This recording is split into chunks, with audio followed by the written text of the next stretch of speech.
con caídas, insisto, en el entorno del 3%, vamos a mirar también, evidentemente, al análisis, a lo que está ocurriendo al mercado. Creo que está al otro lado, desde XTV, Manuel Pinto, ahí le tenemos efectivamente. Manuel, muy buenos días, ¿cómo está? Hola, ¿qué tal? Encantado de estar con vosotros, como siempre. Un placer. Bueno, veíamos, decía yo, más allá de todo este asunto bélico y de de los datos oficiales del entorno del crecimiento del 3-4% en Rusia, del rublo, bueno, más allá de todo esto, mirando al yuan, que también está cayendo, está relativamente débil, mirando a una China que está dando datos preocupantes, sobre todo en préstamos al consumo, los propios PMI, las exportaciones están en niveles de febrero de 2020, sufre Hong Kong. No sé a qué atribuyen desde XTV ese sufrimiento, si a los datos que conocíamos a finales de la semana pasada y que venimos viendo en China, o si hay algo más, y sobre todo, contagio hacia Europa, que parece evidente a lo largo de esta mañana.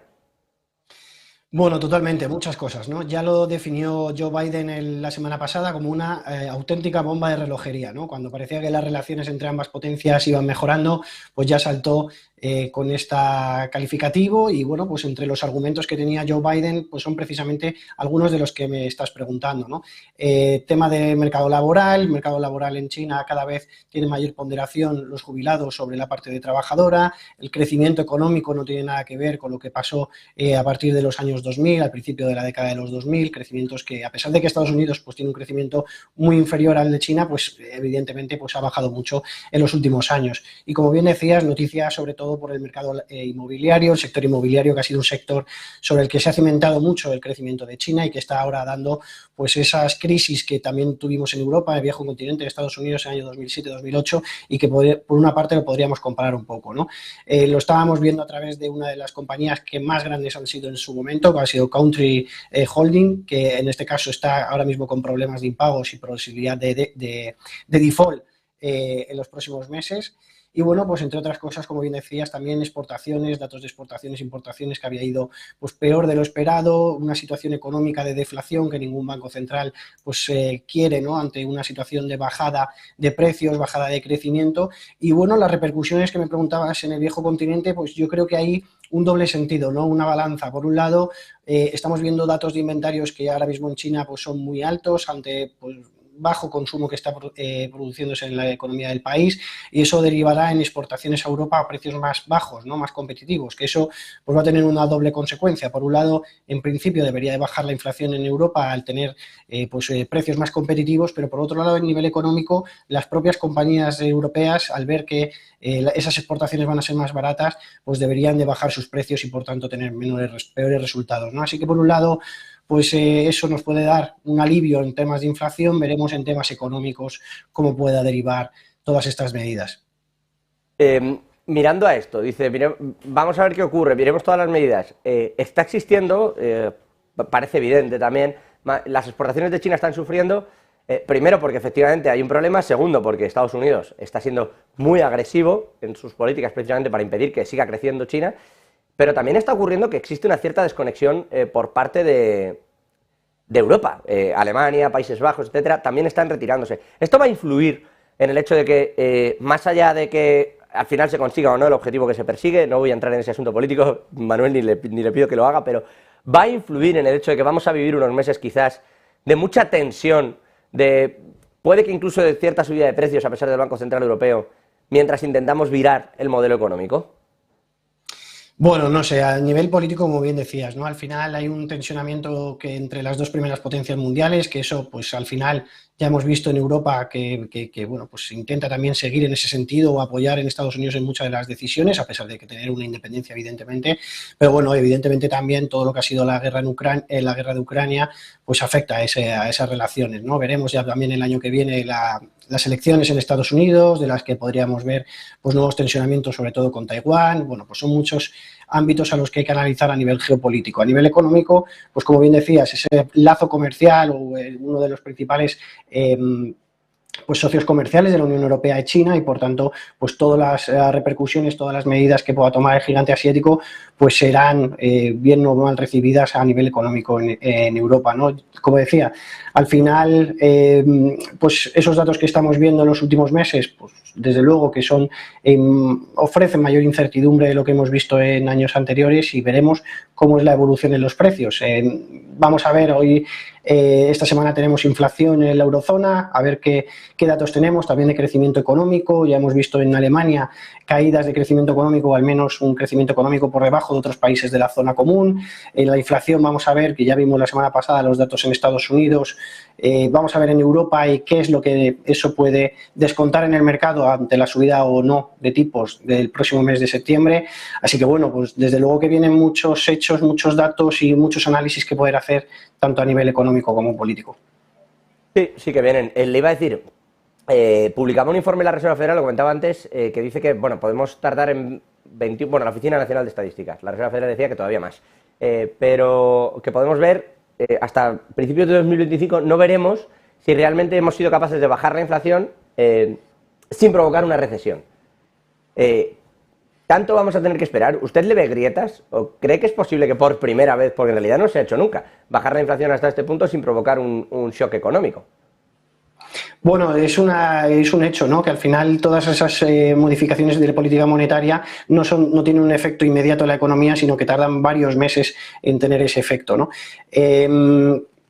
Desde luego que lo que estamos viendo por el reporte que tanto en Estados Unidos como en Europa conseguimos por ejemplo, de los bancos, sí que vemos, pues desde luego, un menor consumo, vemos unas menores solicitudes de préstamos en los hogares, de hipotecas, estamos viendo las tasas, pues desde luego, por ejemplo, en Estados Unidos, las tasas a 30 años, ¿no? Referenciadas con el bono a 30 años, pues en niveles que no se veían desde hace casi 23 años, y eso está congelando el sector, ¿no? No solo ya a las nuevas operaciones, sino incluso a gente que quiera vender su casa para comprarse otra, por decirlo de alguna manera, más cara o que tenga, o más grande o lo que sea, y que, claro, tiene que cancelar una hipoteca fija a unos niveles muy atractivos y ahora referenciarse a unos niveles mucho más altos, lo cual congela el sector, ¿no?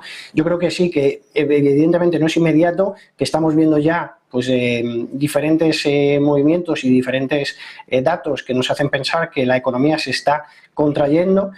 Sin embargo, por ejemplo, en los beneficios corporativos de las empresas del Standard & Poor's que han presentado resultados en las últimas semanas, pues los datos han sido por encima de los análisis previos, han salido, creo que ha sido un 70% de las compañías con mejores beneficios de lo que se esperaba, así que por ese lado, a nivel empresarial, de momento parece que está bastante tranquilo, ¿no? Yo lo veo más en el día a día de nuestro bolsillo, ya lo hemos visto con los datos de inflación, en Estados Unidos, pues tema de vivienda, por ejemplo, era lo que más repercutía sobre la inflación, pero también tenemos los servicios médicos, tenemos también los transportes, es verdad que ahora tenemos gasolina y energía en general, que había tenido pues una estabilización, pero desde luego que yo ahí donde lo veo más del corto plazo es en todo lo que es la solicitud de crédito, préstamo, etcétera, y todas las tasas de interés y toda esa deuda que estamos teniendo, que cada vez tiene más intereses, ¿no? Tanto para nosotros a nivel particular, como para empresas, como para gobierno, ¿no? Que ya lo vimos con, por ejemplo, todo el análisis del downgrade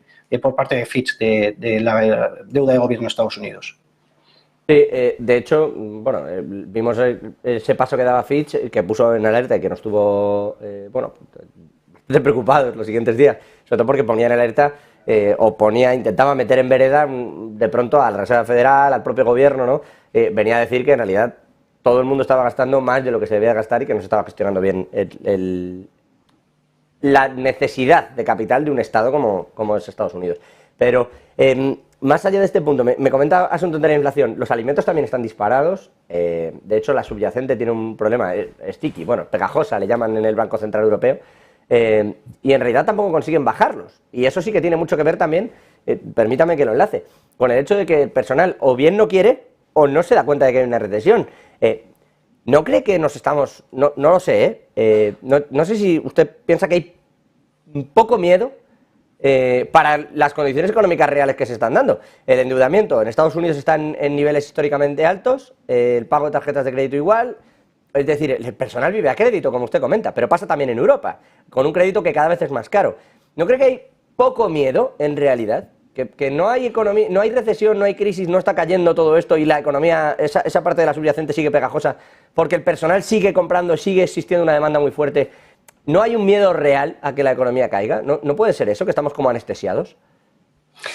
Bueno, a ver, incluso ahora puede que se esté agravando algo más, ¿no? Pero lo llevamos viendo años. Al final venimos viendo, no tanto años, pero en los últimos meses crecimientos económicos en algunos de los grandes países del mundo pues en recesión técnica, 2 trimestres consecutivos a la baja, datos de inflación absolutamente increíbles, históricos y altos que nos hacen perder poder adquisitivo, ¿no?, en nuestro bolsillo en el día a día, datos económicos en general de las empresas, incluso compañías enormes a nivel tecnológico, incluso no solo tecnológico, sectores como el bancario, ya anunciando despidos ante lo que puede ser el devenir de los próximos meses. Los mercados han seguido subiendo, que por ahí, pues por lo menos esa inflación puede corregirse algo, esa pérdida de poder adquisitivo que tenemos ante pues, la revalorización que estamos teniendo en estos meses en términos de activos financieros, pero desde luego que hay una serie de medidas que no están siendo del todo positivas.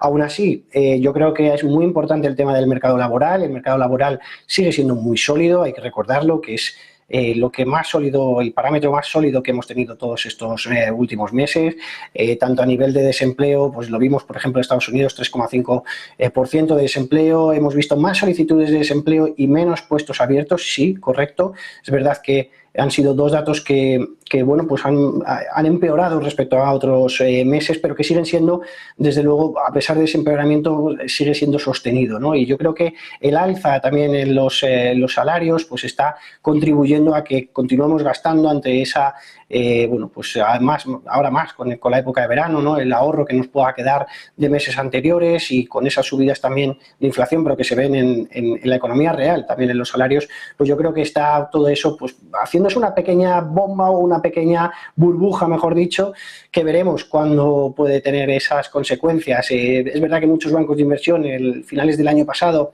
hablaban sobre una recesión inminente en Estados Unidos y en el resto del mundo a lo largo del año.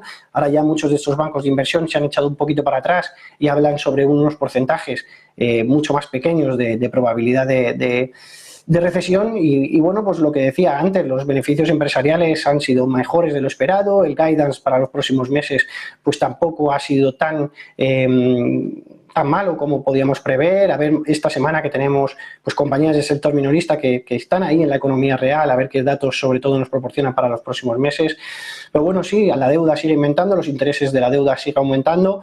Veremos si hay algún sector, en definitiva, que pueda verse más perjudicado. De hecho, pues estamos viendo como China, que ha tenido, pues fue uno de los grandes partícipes de esa evolución económica del mundo durante muchos años a partir de 2008, pues podría ahora mismo no tener tanta influencia y eso, desde luego, pues también es un hecho negativo. Pero bueno, hay que analizar muchas cosas en definitiva, muchos datos, muchos números y tener con ello, pues poco a poco, una conclusión. Iba a decir, Manuel, me habla de resultados positivos. Es verdad que parece que casi todo el mundo está ganando dinero en todo esto y uno de los que más están ganando son los bancos. Tanto es así que en Italia Giorgia Meloni dijo que estaban trasladándole las ganancias, o sea, el hecho de que subiera el crédito estaba haciendo que ganaran más los bancos, pero que los bancos no estaban pagando más a los depositantes ni a los ahorradores que tenían el dinero en los bancos. Esta es una de las frases que ha utilizado para justificar esta mañana a Meloni en el Corriere della Sera, en una entrevista que le han hecho allí en su residencia de verano en Italia.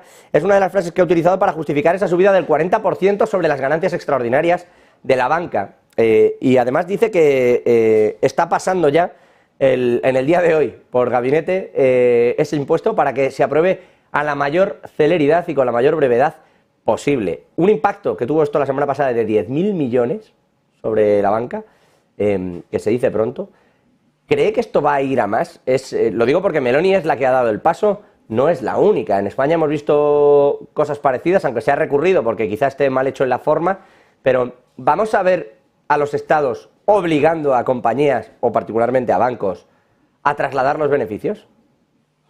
Bueno, como bien decías, en España ya lo hemos visto en el año pasado y en los reportes trimestrales que hemos visto en las principales entidades en estas últimas semanas, pues ese impuesto que han tenido en España, ¿no? Además, no solo en las compañías del sector bancario, también lo hemos visto en España en las compañías del sector energético, que durante muchos meses, ante la subida del precio de las materias primas, pues también tuvieron un impuesto extraordinario por aprovechar una situación extraordinaria, ¿no? Bueno, ya es un más tema político el si deben o no deben tener que pagar un impuesto extraordinario por una situación extraordinaria. También hay que ver que han tenido durante muchos años una situación extraordinaria negativa y por tanto, pues ahora están teniendo una situación extraordinaria positiva, pero que es al final pues una empresa privada que tiene un ciclo y que tiene una actividad y que pues por X motivos, pues esa actividad ahora mismo le está proporcionando mayores ingresos. ¿Qué es lo que pueda pasar o lo que no pueda pasar? Yo creo que ahí Meloni pues echó un poquito para atrás al ver las consecuencias de su rueda de prensa, de, como bien decías, 10.000 millones de euros que se evaporaron de la capitalización de las principales compañías del sector del país, no solo del país, sino al final también Europa, o por ejemplo en España lo hemos visto con Santander y BBVA, que fueron dos de las grandes perjudicadas, ¿no? Así que, por tanto, sí que podríamos verlo y continuar viéndolo en otros países de la Unión Europea. Veremos, porque esas tasas de interés, según lo que parece, pues podrían estar ante o bien la última subida de tasas en el mes de septiembre o ya directamente, que sería la 10ª consecutiva, o un parón. Entonces ya ahí pues los tipos de interés estabilizarse, incluso se habla de que el Euribor pues ya haya podido tocar un techo un poquito por encima del 4% y por tanto pues habrá que ver si mantienen ese impuesto extraordinario o si, bueno, pues si baja las tasas, baja el Euribor, etcétera, y relajan, ¿no?, ante esas posibles decisiones contra esos beneficios extraordinarios. Esto en la parte de la banca, una breve, casi de sí o no, y le dejo ir, Manuel. Septiembre, decisión de tipos, Banco Central Europeo se espera suba, ¿la Reserva Federal va a volver a subir? Bueno, la Reserva Federal todo parece indicar que no va a subir tipos de interés, que va a esperarse al menos hasta noviembre, que los últimos datos de inflación, como decíamos, pues al final han vuelto a acelerar un poco al 3,2% desde el 3%, pero por debajo del 3,3% que se esperaba, la inflación subyacente en el 4,7%. Son niveles muy altos. Es verdad que yo soy de la opinión de que descontamos que no va a haber subidas de tasas, pero es que son niveles altísimos. Estamos viendo el objetivo del 2% y nos queda muy por encima ahora mismo esos niveles, ¿no? Entonces, decir definitivamente que no va a haber una subida de tipos, pues me resulta complicado viendo esos niveles. Es verdad que ya estamos viendo, pues por ejemplo, el tema de la vivienda, que contribuye casi el 90% de la inflación, cómo podría estabilizarse y cómo podría incluso rebajar. Estaba viendo antes un gráfico del índice Schindler que bueno, pues un poquito adelantado de lo que hace luego la vivienda en el IPC y que estaba rebajando mucho de cara a los próximos meses. Y bueno, pues desde luego que eso sería un punto a favor de rebajar esas subidas de tasas, de parar esas tasas. Bueno, me preguntaba sí o no, me he explayado. Si me preguntase sí o no, te diría directamente que no, la Reserva Federal, pero yo creo que sí, el Banco Central Europeo va a subir por última vez las tasas en el mes de septiembre, al menos de cara al final de este año. Manuel Pinto, analista de XTB, gracias por ese puntito, ese broche final. Pendientes de todas las noticias y de toda la actualidad. Gracias. Gracias a vosotros, que tengáis buen día. Así quedamos, precisamente buscando en el resto del día las noticias.